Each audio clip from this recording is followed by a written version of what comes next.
Hey everybody, Kevin Meine with the Home Run Team at EXP, and this is installment 2 of our video series on investing. Last week was buy and holds, long-term rentals. This week will be short-term rentals, the VRBOs and Airbnbs of the world. Next week, just so you know what's coming, will be flips, and then week 4 will be creative financing options to do these kinds of transactions. So this week we're doing short-term rentals. What that means is when we say short term, it's again Airbnb, VRBOs of the world, where you buy a property and you rent it, use it for rental income, but you don't have a long-term lease. Long-term leases are usually 3, 4, 6 months, 12 months, 2 or 3 years, where you've got a single tenant in for a long period of time. With VRBOs and Airbnbs is a short term, a weekend, a week, that type of thing. So there's good and bad to both. The benefit of the Airbnb world is that the numbers are better in terms of what you get per night. They're a lot more expensive to stay in an Airbnb than it would be to rent an apartment per night. So the benefit there is they can cash flow really well because again, your dollar per night goes way up with those. The downside of the Airbnbs is that by that same token, you don't have steady income over the next 6 months or a year because again, it's a short-term lease. Airbnbs and VRBOs are very popular right now. Even in neighborhoods you wouldn't think they'd do well, they do. We've got someone I'm going to send you to now to talk a little bit about that, who bought her first Airbnb short-term rental VRBO recently. Helped her find the place, got her set up. She's had a very good experience. Her name is Stacy Russell. She's one of our team members. She'll finish up the video, tell you her experience with doing this, because she's doing it now.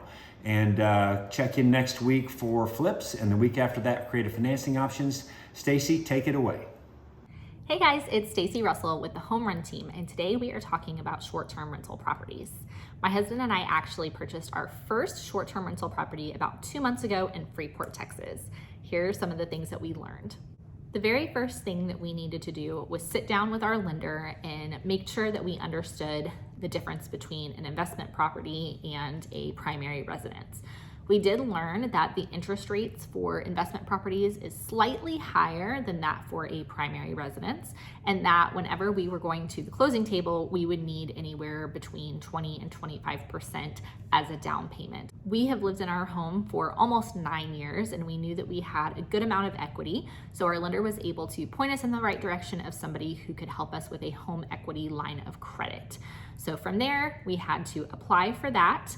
They were able to tell us how much equity we can take out of our home, and then we were able to use that money as part of our down payment for the home that we ended up purchasing. Once we knew the number of how much equity we could take out, we then put the application in with our lender so that we could get pre-approved and know exactly what we could afford. We began looking at properties on the MLS, and then we used a tool called AirDNA, which will show you the properties broken down by zip code that are listed on Airbnb and VRBO, or both.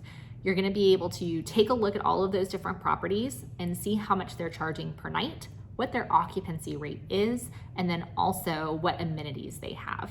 From there, you kind of know what you're going to need to be looking for whenever you are searching for your home. We took a day to drive down to Freeport and look at the properties that we liked. And from there, we were able to use the spreadsheet on AirDNA and Bigger Pockets, which is another website that a lot of investors use, and plug the numbers in to make sure that the numbers were working in our favor as far as occupancy rate and what we wanted to get from the property. Once we found the property that made the most sense on the spreadsheet, and actually just happened to be the property that we liked the most, we ended up writing an offer and did a little bit of negotiating, and within a matter of days, we were under contract. We did hire someone to come out to do a very thorough inspection. This was an older home, and we wanted to make sure that we were not going to get into any kind of liability issues or have to deal with anything that was going to cost a lot of money to fix before we could start renting it out.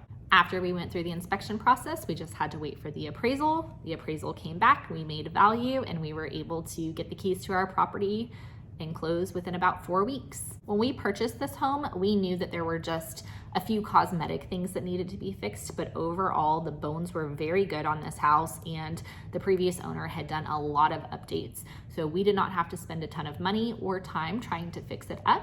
All in all, it took us about a month to get everything up and running. We did hire a professional photographer to come out and take pictures for us, and then from there, it was just getting the listing up on sites like Airbnb and VRBO. Remember that people that are staying at a short-term rental are going to expect amenities like they were staying at a hotel. So anything that you can put into your home that is going to add value is going to really help get that clientele into your home. Both Airbnb and VRBO have a lot of resources for people who own short-term rental properties, and it kind of helps them with a checklist of things that should be included on the property in order for you to get the maximum amount of people to stay and the maximum amount of profit. Once you start getting great reviews on Airbnb and VRBO, more people are going to start booking with you and you're going to start seeing an increase in your business. And lastly, I would just recommend that you have people on hand that you can call when you need them. A lot of different people are going to be staying in your property, and so you want to make sure that it is a seamless transition from one guest to the next. If you have any questions about investing in short-term rental properties, please don't hesitate to reach out to anyone on the Home Run team. We would love to be a resource for you and help you reach your real estate goals.